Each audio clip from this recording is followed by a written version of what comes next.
चलो बच्चा, अभी हम जो स्टार्ट कर रहे हैं वो एक टाइप का क्विक रिवीजन है जिसमें आपको सारे कंसेप्ट क्लियर हो जाएंगे। तो फर्स्ट ऑफ ऑल बच्चा, यहाँ पे मैंने पहला पॉइंट जो बैंक रिकंसिलिएशन का लिया है वो है टर्म्स में पहला है बैंक रिकंसिलिएशन स्टेटमेंट होता क्या है, क्योंकि कई बच्चों को रिवीजन के वक्त वो ही माइंड में नहीं होता। ये रिवीजन वर्ड यूज कर रहा हूं, मैं मान के चल रहा हूं कि आगे की वीडियो आपने देख ली होगी। तो बच्चा यहाँ पे ध्यान में क्या रखना है, is a document prepare by the business to the explain why the updated bank balance in the cash book does not agree with the balance on the bank statement. कहने का मतलब बहुत सिंपल है, जब बिजनेस का account bank में जो balance है उसके हिसाब से बैलेंस क्यों नहीं हो रहा, उसके लिए हम क्या प्रिपेयर करेंगे, बैंक रिकंसिलिएशन स्टेटमेंट। समझ में आ रहा है बच्चा? बहुत सिंपल है। हमारा जो अकाउंट है, हमारी कैश बुक है और बैंक स्टेटमेंट के हिसाब से बैलेंस है, ये दोनों मैच क्यों नहीं हो रहे, वो उसके लिए हमें क्या बनाना है, बैंक रिकंसिलिएशन स्टेटमेंट। दूसरा बच्चा बहुत इंपॉर्टेंट है, कई बच्चे को शायद से ये प्रॉपर दिख नहीं रहा, तो ये लिखा हुआ है बैंक स्टेटमेंट। क्या लिखा हुआ है, बैंक स्टेटमेंट। बैंक स्टेटमेंट क्या होता है, तो बच्चा बोलेगा कि सर हमारा जो बैंक में अकाउंट है उसके रिलेटेड सारी ट्रांजेक्शन बैंक हमें प्रोवाइड करेगा। समझ में आ रहा है? Is a copy of customer account in the books of bank which is send to the customer at a regular interval. हम जो बिजनेस डॉक्यूमेंट में हमने जो बोला था बिजनेस, आप बोलोगे sir statement of account, same way ये वाला अकाउंट को हम क्या बोलेंगे, तो आप बोलोगे सर बैंक स्टेटमेंट बोलेंगे। तो बैंक स्टेटमेंट कौन सेंड करता है, तो बैंक सेंड करती है एट रेगुलर इंटरवल, जिससे क्या हो कि आप बोलोगे सर कोई भी डिफरेंस हो बैलेंस में तो कस्टमर को पता चले। दो पॉइंट हमने डिस्कस किए, bank reconciliation and bank statement. अब बच्चा जो मेन पॉइंट है जिसके लिए मैं ये पॉइंट बना रहा हूं, क्योंकि इसमें मुझे लग रहा है बच्चों को ना शायद से ये सम सॉल्व करते वक्त बहुत टाइम लगता है, जो मेन पॉइंट है वो छूट जाता है। तो मैंने वो पॉइंट कवर किया है कि जिसमें क्या पॉइंट ध्यान रखना है, कैसे हम सम सॉल्व करेंगे।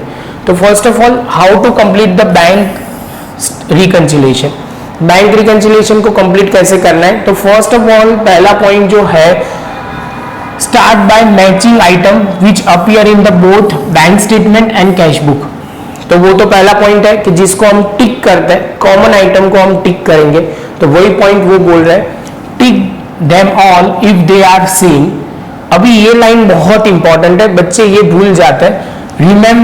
Remember to ignore the date in terms of matching as this will usually not in the same. तो ये कई बच्चे, क्योंकि मैं सेशन लेता हूं तो जिसमें बच्चे ने कल ही मुझे एक क्वेश्चन पूछा था कि सर डेट डिफरेंट आ रही है, अमाउंट सेम है, सब कुछ सेम है। तो बच्चा ध्यान में रखना है, ऑलवेज डेट तो डिफरेंट रहेगी, हमें वो डिफरेंस से कोई फर्क नहीं पड़ेगा, हमें अमाउंट के साथ टैली करते जाना है। समझ में आया? तो ये पॉइंट ध्यान में रखना। पहला है स्टार्ट कैसे करना है, दोनों कैश बुक, आप एग्जैक्ट वर्ड टू वर्ड बोलूं तो यहाँ पे आप बोलोगे सर कैश बुक, और आप बोलोगे बैंक स्टेटमेंट को, दोनों को कंपेयर करना है। कंपेयर करके आप बोलोगे सर इसमें टिक करेंगे, वो पॉइंट आपको ध्यान में रखना है। ये था हमारा फर्स्ट पॉइंट। सेकेंड पॉइंट में बच्चा हम क्या बोल रहे हैं, update the cash book by entering the item in cash book which are not tick on the bank statement. ये बच्चे को लिखवाने के बाद भी बच्चा गलती कर सकता है, इसलिए रिकॉल के वक्त ये ध्यान में रखना है। कैश बुक में सबसे पहला स्टार्टिंग पॉइंट क्या होगा, जो यहाँ पे नहीं लिखा, तो आप बोलोगे सर बैलेंस, जो हमारी कैश बुक का जो बैलेंस होगा, जिसको हम बोलेंगे बैलेंस कैरिड डाउन या बैलेंस बीडी, जो भी होगा उसके हिसाब से लिखेंगे। अब बच्चा मैंने बहुत देखा हुआ है कि आप गलती कहाँ पे करते हो, तो मुझे जो लगता है वो बहुत इंपॉर्टेंट पॉइंट, यहाँ पे सपोज हमारा कैश बुक है, सबसे पहले बैलेंस बी, आप बोलोगे सर सीडी लिखो, यहाँ पे सीडी यहाँ पे होगा, तो बैलेंस बीडी यहाँ पे होगा। तो इससे हमें स्टार्ट करना है, नहीं कि यहाँ से। पहले पॉइंट क्लियर है, क्लोजिंग बैलेंस से स्टार्ट करना है। दूसरा बच्चा जो मुझे इंपॉर्टेंट लगता है, ये भी कई बच्चों को ये भी स्ट्राइक नहीं होता, हमें ये वाला बैलेंस तो लेना ही नहीं है। यहाँ पे जब बैलेंस कैरिड डाउन की बात आती है, ये बोला जाएगा बैंक ओवरड्राफ्ट, क्योंकि क्रेडिट बैलेंस है इसलिए, और यहाँ पे बैलेंस बीडी आएगा, तो हम यहाँ से स्टार्ट करेंगे। वो आपको ध्यान में रखना है, इसमें कोई गलती होनी नहीं चाहिए। ये छोटे छोटे पॉइंट बच्चा बहुत ध्यान में रखना है, जिसकी वजह से आपकी गलती होगी ये पॉइंट, ये कई बार बच्चे देखते भी है बैलेंस मेरी क्रेडिट साइड है तो भी बच्चे ध्यान नहीं देते और जल्दी जल्दी में डेबिट साइड लिख देते हैं, वो गलती मत करना। तो पहला स्टेप हमने क्या बोला, दोनों को कंपेयर करो, कैश बुक और आप बोलोगे सर कैश बुक को कंपेयर करेंगे, और दूसरा क्या बोलेंगे, तो दूसरा आप बोलोगे सर कंपेयर करना है बैंक स्टेटमेंट को। कॉमन आइटम है वो टिक कर दी। अब वो जो बोला दूसरे स्टेप में कि हम कैश बुक में वही ट्रांजेक्शन एंटर करेंगे जो बैंक स्टेटमेंट में टिक नहीं हुए, उससे पहले हमें बैलेंस लिख देना है। जो मैंने समझाया कौन सा balance, closing balance word use करेंगे हम, closing balance of cash book. उसके बाद सारे ट्रांजेक्शन हमें कहां से लेना है, बैंक स्टेटमेंट से लेने हैं। इसमें ध्यान रखना है बैंक स्टेटमेंट में जो टिक नहीं हुए वो आइटम। क्लियर है बच्चा, ये ध्यान में रहेगा। चलो आगे चलते हैं। तो यहाँ पे अभी आगे क्या दिया हुआ है, तो यहाँ पे दिया हुआ है correct any error in the cash book where the amount in two place do not match. कई बार सब में बहुत स्पेसिफाई कर दिया होता है कि ये एरर कैश बुक में हुई है, overcast, undercast, debit side, credit side. ये 4 लैंग्वेजेस आपको ज्यादा से ज्यादा होगी, इससे ज्यादा कुछ नहीं आएगा, मेजोरिटी कंसेप्ट कवर हो जाते हैं। तो ये एरर कहीं पे भी हुई है, कैश बुक में हुई है, तो कैश बुक में एरर हम रेक्टिफाई करेंगे। लेकिन इसमें एक लाइन बहुत ज्यादा प्रॉपर बोली है, unless and otherwise instructed you should assume that in the business which has made the error not a bank. अभी कई बार क्या होता है बच्चा, सब में हमारे 2 टाइप के एक आता है कि गलती से बैंक ने बिजनेस अकाउंट की जगह पर्सनल अकाउंट में डाल दिया है, या पर्सनल अकाउंट की चीज बिजनेस अकाउंट में डाल दी। ये बैंक वर्ड यूज हुआ है तो बैंक रिकंसिलिएशन स्टेटमेंट में जाएगा, लेकिन आपको बोला गया है कि ये कैश बुक ने गलती की है तो कैश बुक में वो एरर रेक्टिफाई होगी। लेकिन सब में कहीं पे भी कुछ नहीं बोला तो हम मान के चलेंगे ये कैश बुक में एरर है, ये कहने का मतलब है। अब मेरे वर्ड प्रॉपर पकड़ना, कई बच्चे ऐसे बोलेंगे सर सारी एरर कैश बुक से ही रेक्टिफाई होगी, ऐसा नहीं है। सब में स्पेसिफाई कर दिया है कि ये एरर किसने की है, बैंक ने की है, तो उसके अकॉर्डिंगली ही हम करेंगे। कुछ नहीं बोला, क्वेश्चन उस पर साइलेंट है कि ये एरर किसने की है वो नहीं बोला, तो हम मान लेंगे कि ये एरर कैश बुक ने की हुई है। क्लियर है। अब एक ही चीज फिर से नहीं बोल रहा, आप रिवाइंड करके एक बार क्लियर कर लो और उसके बाद ही थर्ड पॉइंट से 4th पॉइंट में जाना। उसके बाद है बच्चा balance cash book and carried down the balance, this amount will be appear in the statement of financial position. ये भी बहुत इंपॉर्टेंट है। ये जो बैलेंस आएगा, अपडेटेड कैश बुक बोलो या कैश बुक का जो बैलेंस आएगा, आप बोलोगे सर कैरिड डाउन नया जो बैलेंस आएगा वो कहां पे जाएगा, फाइनेंशियल पोजीशन में। अभी ये समझ लो ये पॉइंट इससे इंटरलिंक है, तो यहां पे मैं लिख ही देता हूं।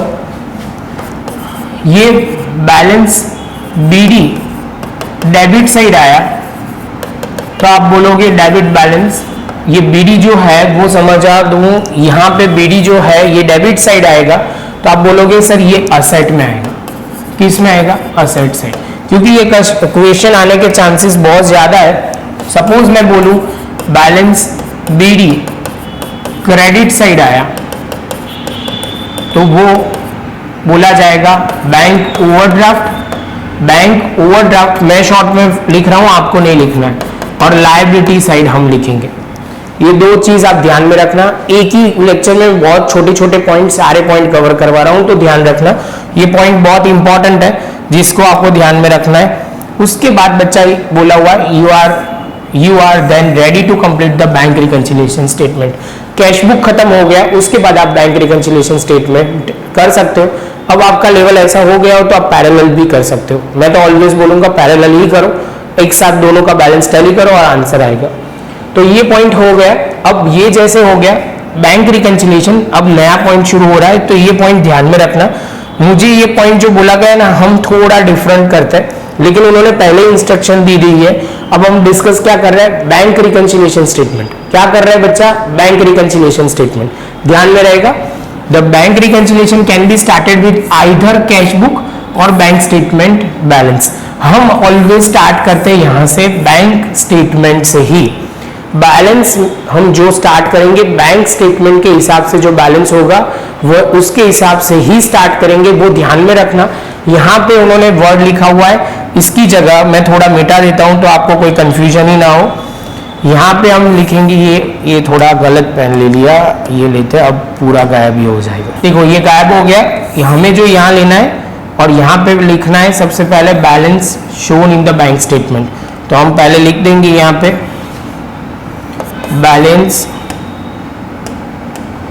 Balance shown in the bank statement. बच्चा ये मैं शॉर्ट में लिख रहा हूँ, आपको अलाउ नहीं है, ये तो समझाने के लिए। और यहाँ पे हम लिख देंगे balance as per cash book. ध्यान में रहेगा, बहुत सिंपल है, इसमें कोई पॉइंट ज़्यादा डिफिकल्ट नहीं है। आगे चलते हैं। अब यहाँ पे दो वर्ड आपको जो फोकस करना है वो है यहाँ पे सबसे पहले बैंक रिकंसिलिएशन में ऐड अनप्रेजेंटेड चेक। चलो बच्चा, तो यहाँ पे हम लिखेंगे लेस और यहाँ पे लिखेंगे ऐड। ये जो हम प्रोसीजर फॉलो करते हैं उसकी बात कर रहे हैं, उन्होंने थोड़ा आगे पीछे किया है, ध्यान में रखना, मैंने थोड़े चेंजेस कर दिए। सबसे पहले balance shown in the bank statement, balance as per cash book. यहाँ पे लेस लिखा हुआ है, आप पहले ऐड लिख सकते हो, हम ऐड की तरह ज्यादा पहले लिखते हैं। Add the amount not yet credited this time untick item on the debit side of cash book. ये बच्चा ध्यान में रखना, जो डेबिट साइड पे कैश बुक की चीज दी गई है वही हम ऐड करेंगे। मैंने वो रूल तो आपको एक्सप्लेन किया ही हुआ है कि डेबिट साइड जो होगा वो हमारी इनकम होगी, इसलिए हम ऐड कर देंगे। और हम कहां से लेंगे? जब अनटिक आइटम जो होगी कैश बुक में, वहां से हम सब कुछ लेंगे। सेम वे बच्चा, unpresented cheque look into untick item on the credit side of cash book, तो वो ध्यान में रखना है। सबसे पहले इसमें भी डायलॉग एक्सप्लेन कर देता हूं कि बैंक रिकंसिलिएशन का जो सबसे पहला बैलेंस होता है बैंक स्टेटमेंट के हिसाब से, जो सबसे आखिर में दिया होता है। आप बोलोगे सर सबसे आखिर में जो बैलेंस दिया होता है, यहाँ पे आप देखोगे तो बैलेंस सबसे आखिर में दिया होता है, वहां से आपको स्टार्ट करना है। और ये जो balance as per cash book है वो हमारा क्वेश्चन का आंसर, जो हम ये स्टेटमेंट बनाएंगे अपडेटेड कैश बुक या कैश बुक, उसका जो आंसर होगा वो उसके साथ टैली होगा। समझ में आना चाहिए। ये थोड़ा लंबा लेक्चर था लेकिन कंसेप्चुअली बहुत अच्छा था। अब मेरे हिसाब से 4 चीज बहुत इंपॉर्टेंट है जो बच्चे बहुत मिस कर देते। यहाँ पे लिखना है, अच्छा पहली लाइन में सर ने लिखा हुआ है balance as per cash book always debit balance होता है। बाद में लिखेंगे बैंक ओवरड्राफ्ट या overdraft as per cash book,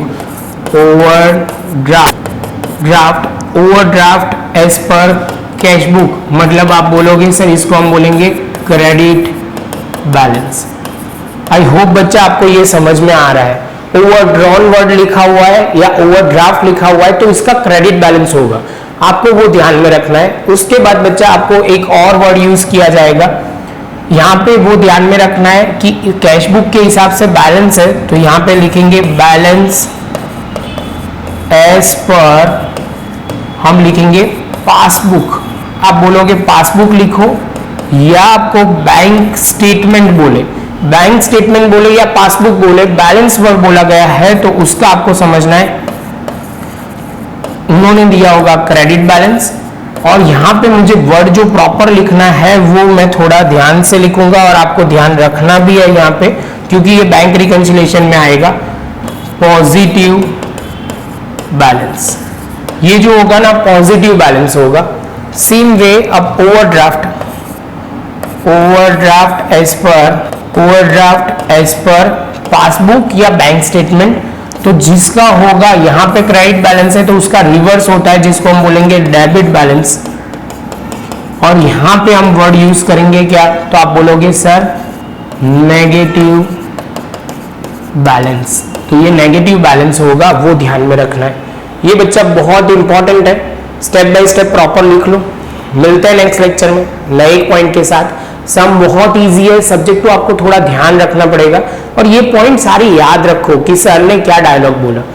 तो रिवाइज करवाऊं तो सबसे पहले बोल सकता हूं कि कैश बुक का जो होगा बैलेंस कैरिड डाउन से हम स्टार्ट करेंगे और सारे ट्रांजेक्शन जो बैंक रिकंसिलिएशन में बैंक स्टेटमेंट में दिए वो हम रिकॉर्ड करेंगे।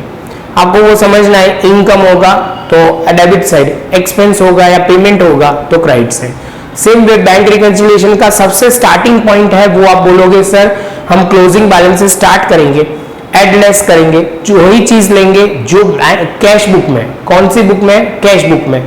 बैंक रिकंसिलिएशन का सबसे स्टार्टिंग पॉइंट जो होगा वो आप बोलोगे सर बैंक रिकंसिलिएशन का balance as per bank statement, और उसके बाद सारी चीज कैश बुक से ली जाएगी। क्लियर? चलो बच्चा, मिलते हैं नेक्स्ट लेक्चर में नए सम के साथ।